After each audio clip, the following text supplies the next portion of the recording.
Hey, I've actually been meaning to are those new pants? Yeah, they look good. You can barely see the gout anymore. Oh, hey, we're okay. One, two, three, four. I don't care if Monday's blue, Tuesday's gray, and Wednesday too. Wednesday, I wait, no, it's when I do it like, 'cause Wednesday I'm in love. Hi, how's it going? My name is Jimmy Calloway, and I like comic books a lot. I used to do one of these little YouTube things. I'm an influencer. And I used to do one, excuse me, for the comic book store that I used to work for, but I had to burn that comic book store down. Nobody watches this, so it's fine. So I just thought I'd decide, since it's a new year, what is it, 2017 now, something like that? Thought, why not do it again, just for my own, you know, screaming into the void. So, with that, let's get into this week's Picks of the Week. Ba-da, ba-da, ba-da. All right, so today is January 1st, 2014. Somebody tell me what year it is, please. And it's Wednesday, so even though it's a holiday, the comic shop was open today, so I went down and I bought a few. So what I'd like to do is talk about them a little bit before I read them, and then next week we'll talk about them after I've read them, and so on. You get it. All right, so first up, we have Punisher Soviet #1. Clearly, the Marvel Comics group does not need my grassroots promotion, but I'm probably going to be talking about Marvel a lot because Marvel is my favorite comic book publisher. This Punisher series is another one by Garth Ennis, and Garth Ennis is truly, in my opinion, whatever you might feel about his writing, he's my favorite. But I do feel that he is the best writer on the Punisher ever. He started that 20 years ago when he wrote Welcome Back, Frank, and it was tremendous, and it really reinvented the character, but also kind of made him more the Punisher, if that makes any sense.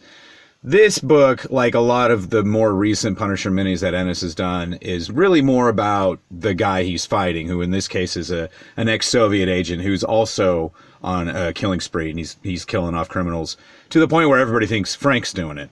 So these two meet, and they have some coffee and they talk about old times. It's really a lot of fun. It's very cute. It's a nice change of pace. Second pick of the week we have is Philadelphia #2. Now, I don't know about y'all, but when it comes down to monsters, etc., I don't care about vampires. They've been done to death. You know, I was a kid when Anne Rice was really big, and I was like, oh, no thanks. I don't want a sexy monster. I want one that is going to tear my throat out like a werewolf. But, having said all that, there are still good vampire stories out there. The Donny Cates book, also on Image Comics, called Redneck, is really good. And Philadelphia is written by Rodney Barnes, who was mostly a TV writer. He started out mostly writing TV, but he's been writing funny books for the last 3 years. And he wrote the woefully short-lived Falcon series for Marvel, which I loved. I thought it was tremendous.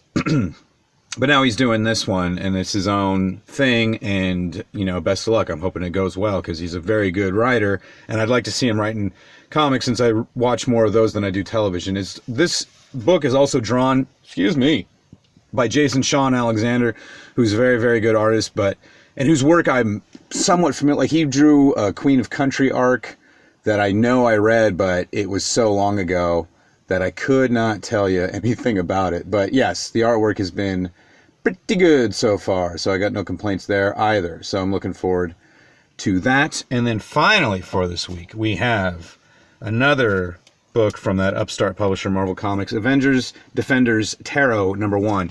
The Defenders are probably my favorite Marvel superhero team, maybe after the X-Men, but I really, really like the Defenders, and I've been going back from the beginning and reading them all on the app lately.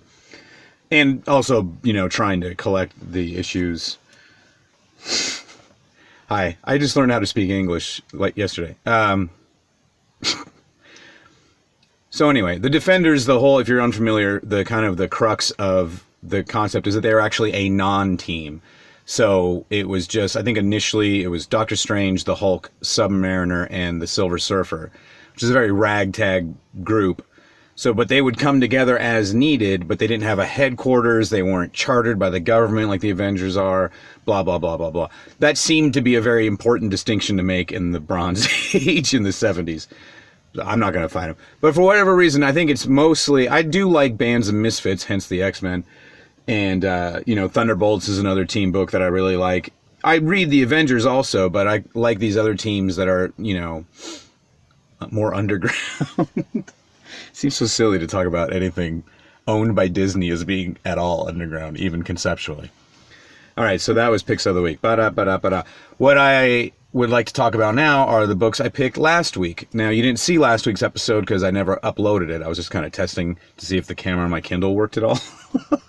But don't let that stop me from going into Picks of last week. Ba-da-ba.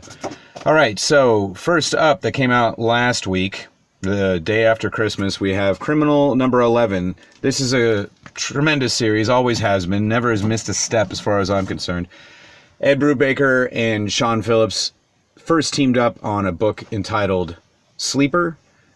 There might have been one before that I'm losing the name of. I think there was, in fact. Sleeper was the first thing I read, though, and that was in the early 2000s, maybe 99. And everything these guys have done together since has been killer. But Criminal still remains the top. Like, Fatale was really good. Kill or Be Killed is really good. But Criminal is always going to be my favorite. Now, having said that, this is going back to the Lawless family, which is the group of characters we met over the course of the series, but from the beginning. The first arc focused on Tracy Lawless. This arc focuses on his father, Teague, and his younger brother, Ricky, in the 70s, maybe early 80s it takes place. Great stuff. It's nearly impossible for them to top the final arc of Criminal, which was like a pastiche, like an analogy, I guess, for Archie comics, and it was genius. But that's just me. This is still really good. I want to make that clear. After that, we had Doctor Strange number 1 by Mark Waid and Kev Walker. Mark Waid is a tremendous writer, and I really like when he writes Marvel because he's mostly a DC guy. So when he comes over to Marvel, he always seems to bring kind of a, not as a fanboyish approach to things. And I think that lends itself to him kind of taking bigger chances and making moves.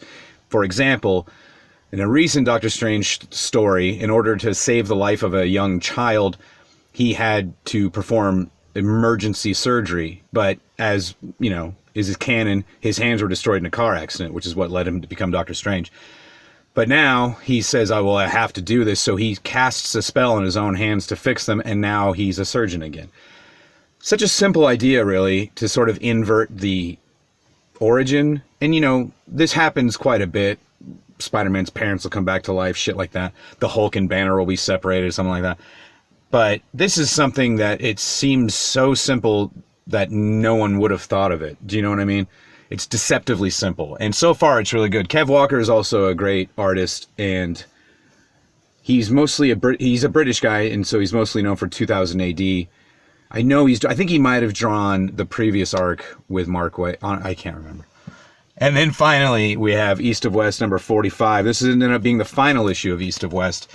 This is a book by Jonathan Hickman and Nick Dragata.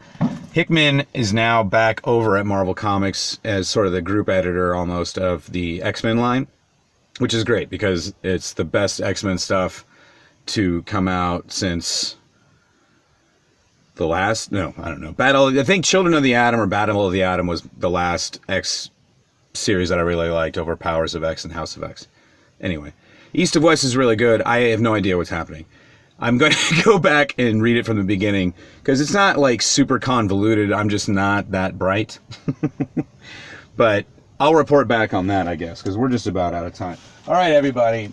This is Wednesday I'm in Love. My name is Jimmy Calloway. I'll see you next week at the comic shop. 2, 3, 4. That's the old theme music. I haven't written closing theme music for this one yet. Anyway, I'll see you later.